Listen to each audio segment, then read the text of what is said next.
Hello friends, Ramya வீட்டு சமையலுக்கு உங்களை வரவேற்கிறேன். இன்றைக்கு நம்ம என்ன பார்க்க போகிறோம் அப்படின்னா, இந்த பிளாக் பாம்ஃப்ரெட்டை எப்படி க்ளீன் பண்ணலாம், ஈஸியாக எப்படி வீட்டில் க்ளீன் பண்ணலாம் அப்படின்னு தான் பார்க்க போகிறோம். ஃபஸ்ட்டு செதில் எடுக்கிறதுக்கு முன்னே நீங்கள் மீனை வாங்கிட்டு வந்ததுமே ஒரு 10-15 நிமிஷம் தண்ணியில் போட்டுக்கோங்க. எந்த செதில் இருக்க மீன்னாலுமே நீங்கள் தண்ணியில் ஊற வச்சுட்டு செதில்களை எடுத்திங்கன்னா ஈஸியாக வந்துடும். சாலை மீன், மத்தி மீன், அந்த மாதிரி சின்ன மீன்கள்னாலும் சரி, இந்த மாதிரி வாவல் மீன், கொடுவா மீன், கொறுக்க மீன், இந்த மாதிரி மீன்கள்னாலும் சரி, எல்லாமே நீங்கள் ஒரு 10-15 நிமிஷம் தண்ணியில் ஊற வச்சிட்டிங்க அப்படின்னா செதில்களை ஈஸியாக நீங்கள் இந்த வெஜிடபிள் பீலர் வச்சு தேய்ச்சிங்கனாலே ஈஸியாக வந்துடும். அரும்பரும்பாக இருக்கணும், அவ்வளோதான். கத்தி அல்லது வெஜிடபிள் பீலர் இந்த மாதிரி எதுனாலும் வச்சு நீங்கள் அந்த செதில்களை சுரண்டி க்ளீன் பண்ணிடுங்க. எப்போவுமே மீன் வெட்டுறதுக்கு முன்னே செதில்களை நல்லா க்ளீன் பண்ணிடணும். அப்படின்னா தான் நம்ம ரொம்ப நேரம் அலச வேண்டியது இருக்காது மீனை. இல்லாட்டினா செதில்கள் மீன் துண்டுகளோடு ஒட்டிட்டுனா நம்ம நிறைய நேரம் அலசி எடுக்க வேண்டியது இருக்கும். இங்கே பாருங்கள், நான் செதில்களை சுரண்டி எடுத்ததுக்கப்புறம் நான் அதை ஒரு தடவை அலசி எடுத்துக்கிறேன். கட்டிங் போர்டையுமே நான் அலசி எடுத்துக்கிட்டேன். நீங்கள் எப்போவுமே மீன் வெட்டுறதுக்கு முன்னே கட்டிங் போர்டு கீழே 2-3 நியூஸ் பேப்பர் போட்டுக்கோங்க. நல்லா திக்காகவே விரிச்சிக்கோங்க. அப்படின்னா செதில்கள் எல்லாமே அதிலே ஸ்ப்ரெட் ஆகி விழுந்துடும். உங்களுக்கு கீழெல்லாம் விழாது, க்ளீன் பண்ணுறது ஈஸியாக இருக்கும். இதை நான் இன்றைக்கி உங்களுக்கு துண்டுகளாகவும் நான் வெட்டி காமிக்கிறேன். முழு மீனாக பொரிக்கணும்னா எப்படி வெட்டணும் அப்படின்றதையும் நான் இதில் காமிக்கிறேன். இங்கே பாருங்கள், சைடில் இருக்க பின் எல்லாமே வெட்டிட்டு அதனுடைய வால் பகுதியும் வெட்டி எடுத்துட்டேன். அதுக்கப்புறம் இந்த வாவல் மீனில் பார்த்திங்கன்னா அதனுடைய வாய் பகுதியிலேருந்து இப்படி கரெக்டாக ஸ்ட்ரெயிட்டாக நீங்கள் கட் பண்ணிக்க வேண்டியதான். இது நீங்கள் அருவாமனையிலையும் கட் பண்ணலாம், கத்திரிக்கோல்லையும் கட் பண்ணலாம், கத்திலையும் கட் பண்ணலாம். ரொம்ப சாஃப்டாக இருக்கும், அதனால் ஈஸியாகவே வந்துடும். அதுக்கப்புறம் இந்த மாதிரி சைடில் லைட்டாக ஒரே ஒரு கட் கொடுத்துட்டு கையால் இழுத்திங்கனாலே ஈஸியாகவே வந்துடும். வாவல் மீனில் உங்களுக்கு என்ன ஒரு ப்ளஸ் பாயிண்ட் அப்படின்னு நான் சொல்லுவேன்னா, நீங்கள் 1 கிலோ மீன் வாங்கினீங்க அப்படின்னா ஒரு 100 கிராம் அளவுக்கு கூட உங்களுக்கு அதில் வேஸ்ட் போகாது. எல்லாமே முழுசுமே உங்களுக்கு மீனாக தான் இருக்கும். ஏன்னா நிறைய மீன்களில் வேஸ்ட்டு நிறைய இருக்கும்போது உங்களுக்கு 1 கிலோ மீனில் 1/4 கிலோலாம் கூட வேஸ்ட்டு போகும். ஆனால் இந்த வாவல் மீனில் மட்டும் ரொம்ப வேஸ்ட்டே போகாது. ஒரு 100 கிராமுக்குள்ளே தான் உங்களுக்கு 1 கிலோ மீனில் வேஸ்ட் போகும். இந்த மாதிரி அதனுடைய வாய்ப்பகுதியை கட் பண்ணி எடுத்ததுக்கப்புறம் நீங்கள் ஸ்லைஸ் போடுறீங்க அப்படின்னா தலையை ஒட்டின பகுதியிலே ஃபஸ்ட்டு துண்டு போட்டுருங்க. போட்டதுக்கப்புறம் அதனுடைய ஸ்டமக் எல்லாத்தையுமே நம்ம க்ளீன் பண்ணி எடுத்துக்கலாம். வாவல் மீனில் முட்டை இருந்ததுன்னா நீங்கள் அதை எடுத்து குழம்புல போட்டுக்கலாம், சாப்பிட்லாம்.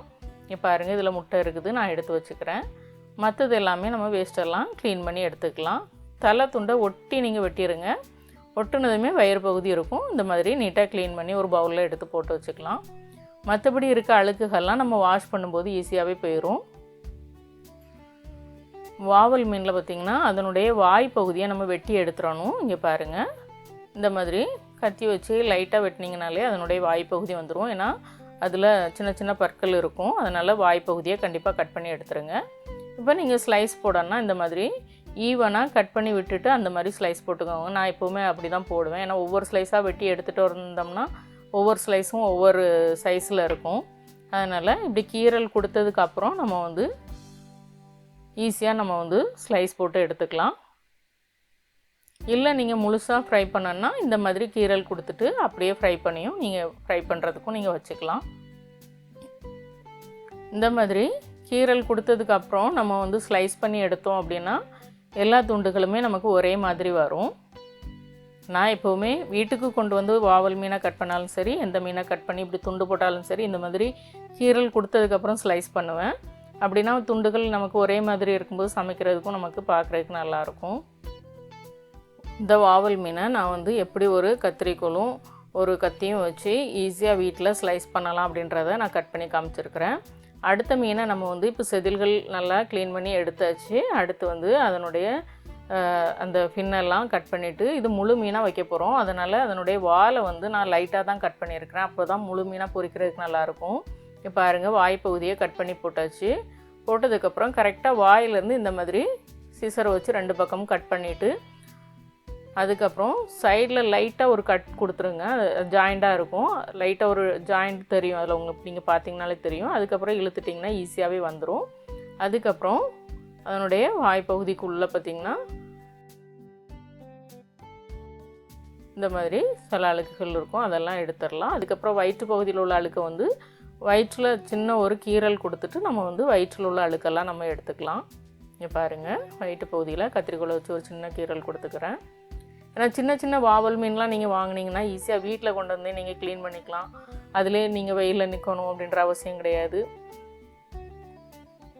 நான் சின்ன சின்ன வாவல் மீன் தான் எப்போவுமே கொண்டு வருவேன். இது பெரிய மீன் தான், இருந்தாலும் ஃபோட்டோ எடுக்கிறதுக்காக கொண்டு வந்திருந்தேன்.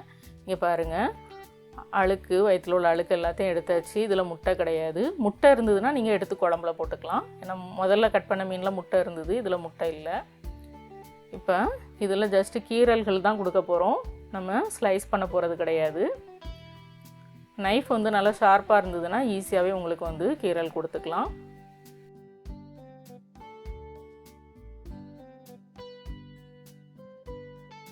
நீங்கள் நிறைய கட்டிங் வீடியோலாம் பார்க்குறீங்க, ஆனாலும் வந்து கடையில் அதாவது ஒரு ஃபிஷ் கட்டர் கட் பண்ணுறதுக்கும் வீட்டில் நம்ம கொண்டு வந்து கட் பண்ணுறதுக்கும் சில வித்தியாசங்கள் இருக்கும். அவங்க ரொம்ப ப்ரொஃபஷ்னலாக டக்குன்னு கட் பண்ணிடுவாங்க.